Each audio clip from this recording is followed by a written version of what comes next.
tous, lecture. Aujourd'hui, je vais faire la lecture d'un roman à la fois fantastique et un petit peu horrifique. Il s'agit de Lula et les monstres.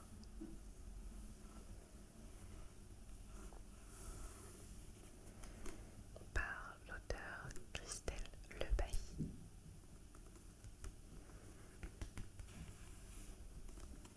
Genre fantastique.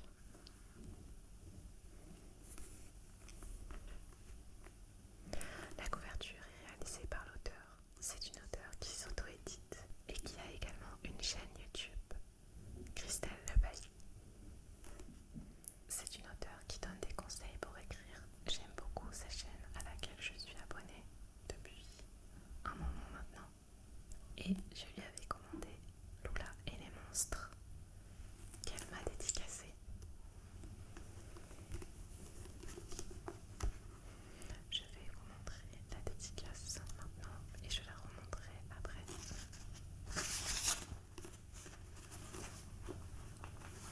Pour Laurie, bienvenue sur la route des étoiles. Belle lecture, Christelle. Quand on commande le livre sur son site, elle nous le dédicace. Elle vend aussi ses livres sur Amazon et d'autres plateformes de commande.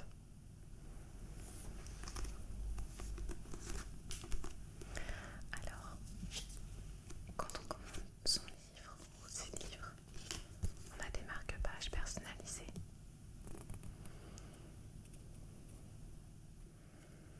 Ça, c'est la petite Lula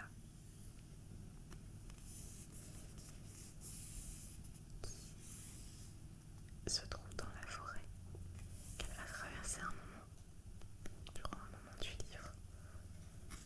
Et donc derrière, on a le synopsis.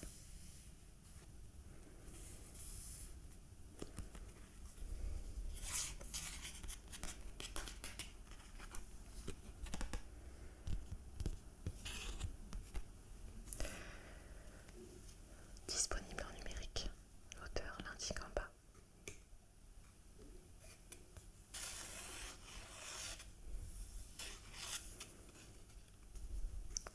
J'aime beaucoup le style graphique. Alors il y a d'autres marque-pages que j'avais eu avec. Il y en a 3-4 il me semble. Il y en a un que j'utilise souvent pour mes livres. Dessus c'est un chat il me semble qui est représenté.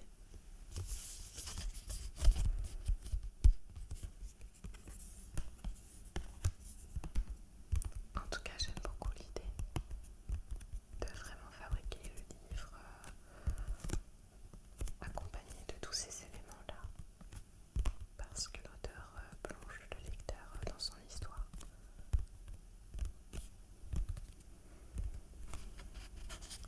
Donc si vous aimez écrire, que vous voulez écrire un roman, vous pouvez suivre ses vidéos. Elle y donne plein de conseils. Ces vidéos sont souvent sur thème humoristique. Elle explique bien tout ce qui concerne l'édition aussi. Elle fait des recherches.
Je vais partir.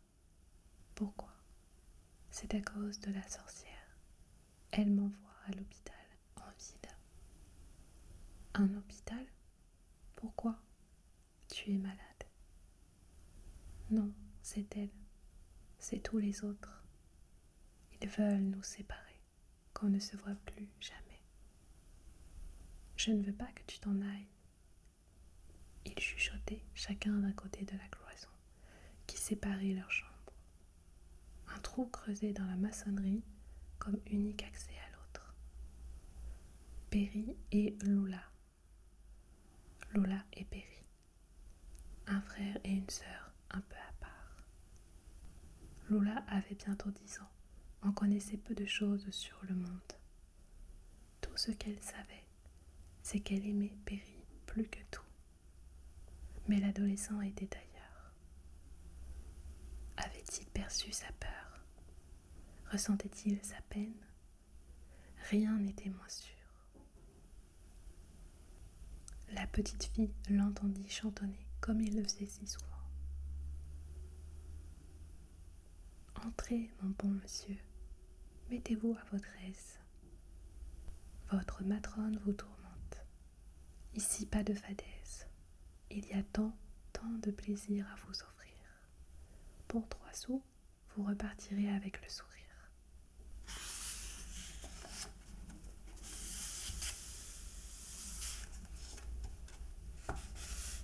Quand est-ce que tu t'en vas?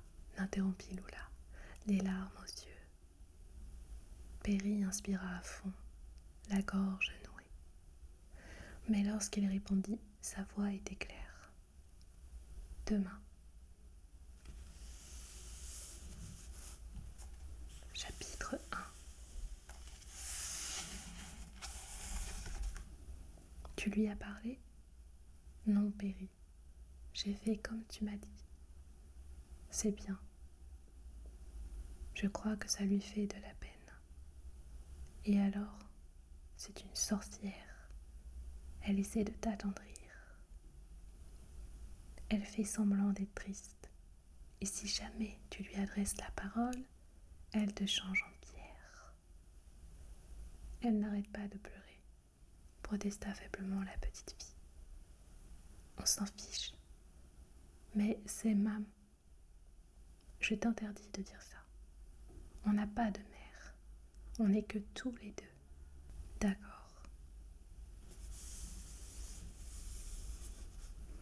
Ils arrivèrent tôt dans la matinée. La sorcière se précipita sur la porte pour les inviter à entrer. L'attente lui avait paru interminable. « Vous êtes enfin là !» s'exclama-t-elle.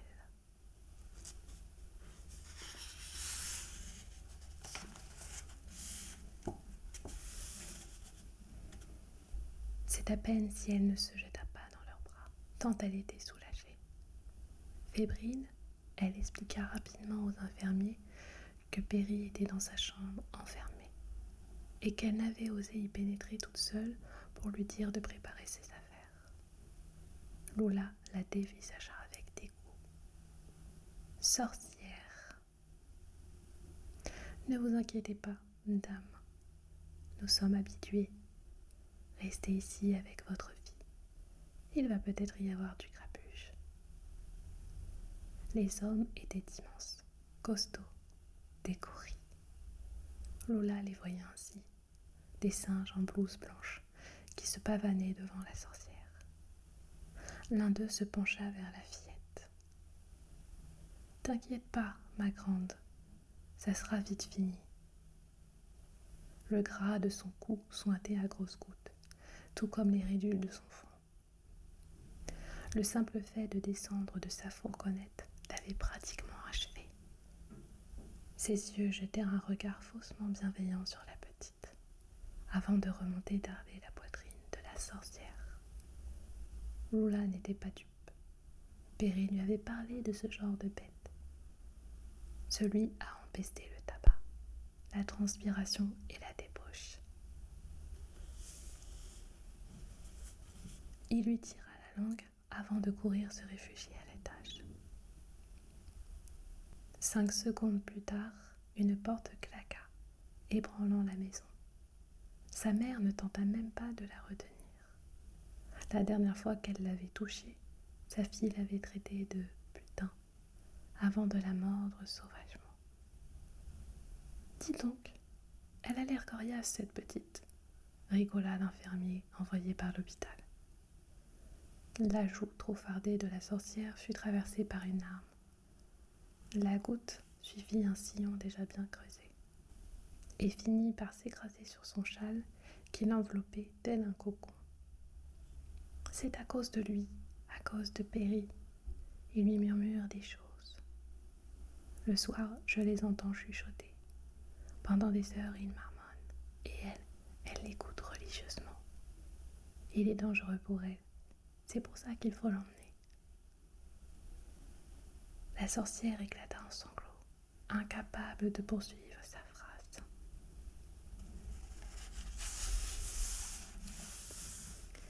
Les infirmiers se dandinèrent. La femme qu'ils avaient en face d'eux était beaucoup moins séduisante maintenant. Le mascara inondant ses pommettes, le nez dégoulinant et les épaules voûtées. Dégueulasse. On va aller le chercher, madame. Vous n'avez pas de soucis à vous faire. Les deux hommes laissèrent la mère dévastée au rez-de-chaussée et montèrent les marches de l'escalier. L'étage de la maison était une zone de guerre constante, coincée entre deux feux. Ils abritaient une lutte invisible de l'extérieur. Sur les murs, des impacts de coups de poing et d'objets fracassés servaient de notes à la partition d'une famille, pas comme les autres. Sous cette symphonie s'étalaient des fresques de petits personnages et de monstres dansants, œuvres de l'innocente teintées de pourpre. Le sol crépitait sous le souvenir des hurlements, des larmes, des supplications, mais également sous celui des rires, des histoires et des secrets. Partout s'étalaient des vêtements sales, des jouets cassés, des livres bafoués, des petits bouts de papier étaient répandus en haut des marches, arrachés à des pages. Ils étaient recouverts de traces de feutres multicolores.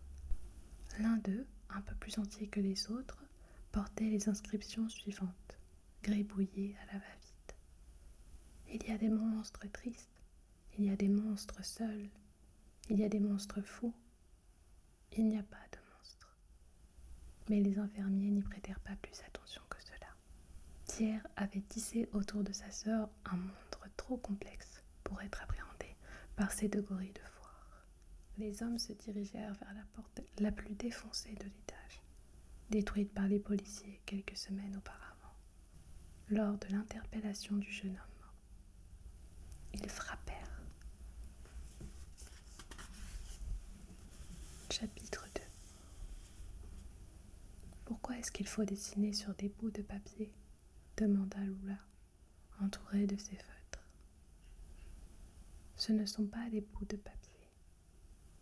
Qu'est-ce que c'est alors ? C'est de la neige. De la neige ? Pourquoi la colorier dans ce cas ? À ton avis ? Parce que la neige, c'est plus rigolo, rose, verte, bleue, jaune.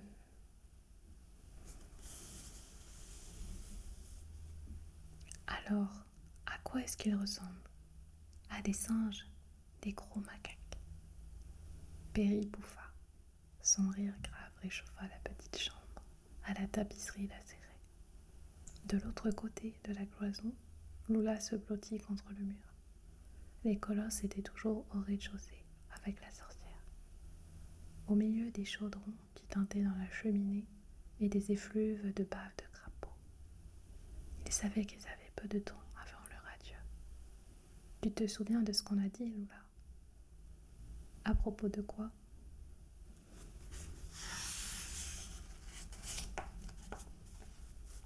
Du fait d'être séparés.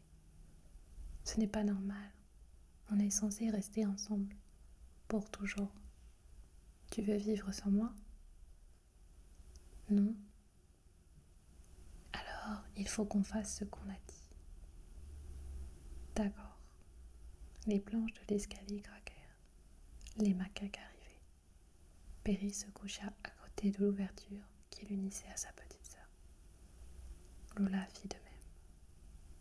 À travers le trou, la petite fille distinguait la pupille verte de son frère, ses sourcils épais et ses cheveux indomptés qui lui tombaient devant les yeux.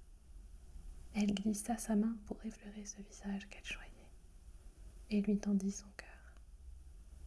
Perry l'attrapa et l'embrassa, comme une promesse, celle de se revoir. On toqua à la porte. Chapitre 3. Mais si c'est une sorcière, ça veut dire que nous aussi nous sommes des sorciers? Demanda Lula. Non, nous sommes innocents. Elle nous retient prisonniers et nous engraisse pour nous dévorer. C'est pour ça qu'il faut refuser tout ce qu'elle te donne à manger. Lula ne pleura pas. Son frère partit dans le calme, sans injure ni promesse de vengeance. Les infirmiers dissimulèrent mal leur surprise. On leur avait dressé le portrait d'un fou hystérique. Ils se retrouvèrent face à un jeune homme charmant qui les suivit sans protester. La petite fille n'assista pas à la scène, enfermée dans sa chambre. Elle ne bougea pas non plus lorsque la sorcière effleura la porte 1 heure plus tard. « Ma chérie, il faudrait qu'on parte toutes les deux. J'ai acheté des gâteaux. On pourrait aller les manger à la rivière. Ce serait agréable, non ?» Lula ne prit même pas la peine de lui répondre. Elle la haïssait tant que ses mains tremblaient rien qu'en entendant sa voix. Elle est abjecte, ne lui parle pas. La poignée tourna sur elle-même. Le mécanique grinça, le bois craqua, mais rien. La porte était bloquée de l'intérieur. La sorcière essaya de forcer, mais il était impossible de l'ouvrir. « C'est ton anniversaire demain. On pourra aller faire les boutiques. 10 ans, ce n'est pas rien. »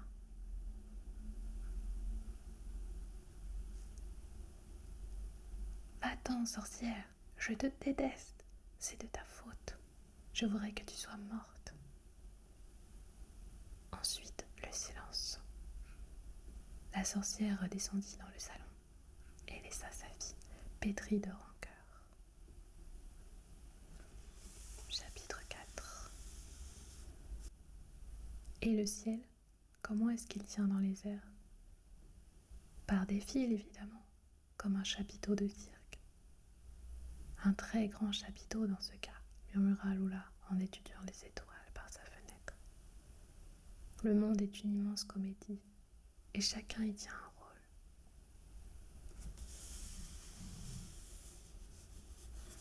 L'esprit de Lula volait parmi les nuages, dans l'attente de la nuit et des retrouvailles avec son frère.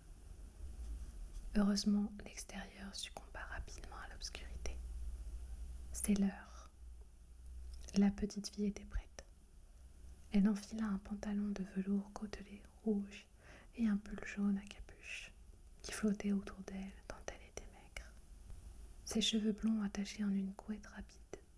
Elle mit ensuite son sac à dos sur les épaules. Ce dernier contenait tout ce qui lui était nécessaire. Une lampe torche, une carte, une bouteille d'eau et de l'argent liquide. Beaucoup d'argent liquide. Tellement qu'on en avait fait des liasses dont pas un billet ne dépassait. Lula ne savait pas de quelle manière son frère se les était procurés, mais elle s'en fichait.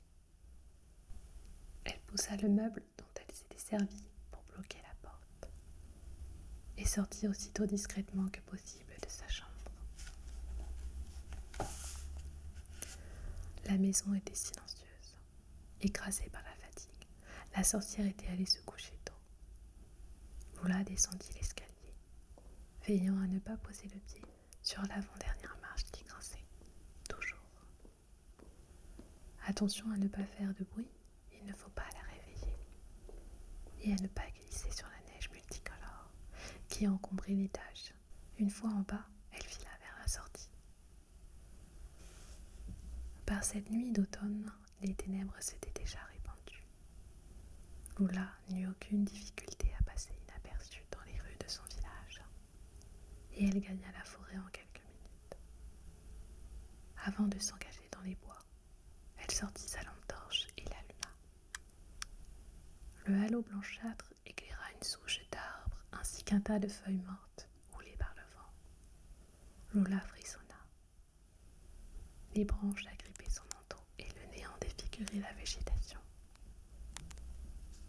Elle resta face à ce spectacle, incapable de mettre un pied devant l'autre.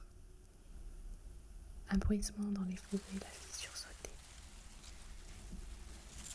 Un peu plus loin, un ululement creva le silence. Cette fois, Lula manqua de détaler. « N'aie pas peur. » Elle tâcha de se ressaisir. Perry comptait sur elle. Armée de cette pensée, elle raffermit sa prise autour de sa lampe torche et avança. Malgré ses efforts, elle ne parvint pas à s'habituer au murmure des bouts de bois qu'elle frôlait ou au ricanement des feuilles qu'elle écrasait. C'était l'heure à laquelle la forêt avait l'habitude de prendre pied. L'heure à laquelle elle savait ne pas être épiée. Aussi, lorsqu'un visiteur perturbait ce moment sacré, il se trouvait invariablement égaré dans ce fourmillement d'activités qu'il ne soupçonnait pas. Mais Lula poursuivit sa route et se tint éloigné des arbres qui la scrutaient et se retournait sur son passage. Discret, un renard la suivit avant de se désintéresser d'elle. Plus loin, elle fut ailée par un écureuil, mais fit mine de ne rien avoir entendu. La lampe torche braquait droit devant. Peu à peu, elle s'enfonçait au cœur de la forêt, plus loin qu'elle n'avait jamais été. Au bout d'une heure, elle dut cependant s'avouer perdue. Elle consulta la carte qu'elle avait à sa disposition. Les bois y étaient représentés par le dessin de quelques arbres et d'une poignée d'animaux aux dents pointues. Ce dernier détail acheva de l'inquiéter. Elle s'arrêta un moment et balaya des yeux les alentours. Après tout, toutes les routes conduisent bien quelque part. C'était vrai, mais où? Alors que la nuit commençait à s'étoffer d'étoiles et que Lula s'égarait un peu plus à chaque pas, elle entendit du bruit au loin. Elle emprunta cette direction, prête à mentir n'importe quelle indication. Sous le couvert des arbres, des voix résonnaient, multiples et agitées. Elle s'envolait dans des embardées lyriques avant de tempêter, voire de grogner. Il était impossible de voir les orateurs, dissimulés derrière les branchages. Lula s'accroupit et rampa à travers les buissons criblés d'épines. Elle déboucha alors sur une clairière, où se déroulait un bien curieux spectacle. La trouée était illuminée par des dizaines de lampes à pied ou de bureaux, accrochés dans les arbres, disposés sur les bûches ou étalés sur le sol. Un lustre en cristal avait même été suspendu à un chêne. Cette modeste parenthèse lumineuse n'était pas plus grande que le rez-de-chaussée de la maison de Lula, ou de la plupart des foyers. D'où elle se tenait, la petite fille n'arrivait pas à le distinguer. Mais la clairière avait la forme d'une cuvette et s'enfonçait en son centre de plusieurs mètres dans le sol, ce qui permettait à toutes les créatures sur les gravins d'apercevoir l'orateur. La curiosité de l'enfant fut piquée au vif. Que pouvait-il donc bien se passer en pleine nuit dans ce lieu, éloigné de tout? Elle s'approcha, recroquevillée sur le sol, lampe éteinte, et ouvrit grand les oreilles. La véritable question serait de savoir si l'homme est doué d'une raison développée, d'une réflexion poussée, qui lui permettrait de s'affranchir du besoin de satisfaction primaire, comme la plante assoiffée qui tend ses feuilles vers la pluie, ou d'une intelligence qui l'éloignerait du non-sens et de la stupidité, clama une voix. Vous connaissez mon point de vue à ce sujet, très cher. Jamais, je dis bien jamais, je n'ai vu un humain faire preuve de réflexion.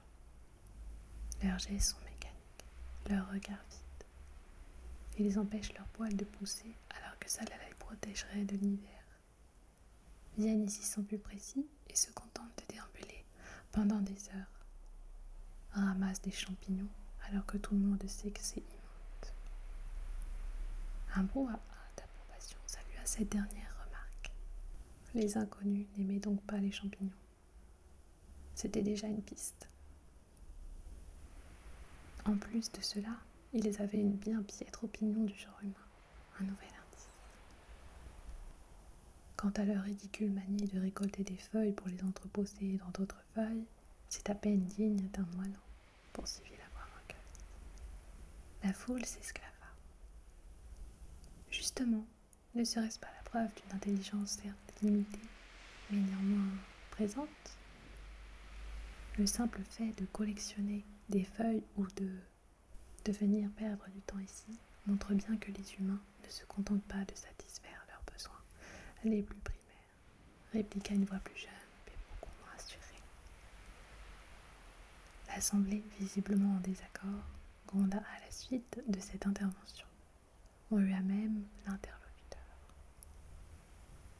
Êtes-vous en train de suggérer, très cher, que la réflexion humaine serait hors de portée de notre réflexion? Non, bien sûr que non. Seulement qu'il faudrait peut-être envisager notre approche selon un nouvel angle. J'ai vu ce qu'ils construisent. Leurs tanières ne sont certainement pas aussi belles que celles du plus mauvais blaireau, mais elles ont l'air solides. Il faut, à mon avis, un soupçon de lumière pour bâtir des choses qui restent dans le temps. Et que faites-vous de leurs machines? Elles sont impressionnantes, de véritables bêtes mécaniques. N'importe quel végétal peut développer des systèmes avantageux à sa survie. Il n'en est pas moins dépourvu d'intelligence. Lola n'arrivait toujours pas à entrevoir le moindre individu. Seule leur silhouette gesticulant sur les arbres était visible. Elle se rapprocha un peu plus, à plat ventre dans le buisson, le nez dans la terre, de la poussière dans les yeux. Petit à petit, les philosophes se laissaient deviner. Ils étaient grands. Oh ça oui, ils l'étaient. Vêtus de drôles de capes noires aussi à la mode des avocats. Tous portaient même des perruques à bouclettes. Tiens, on en apprend tous les jours.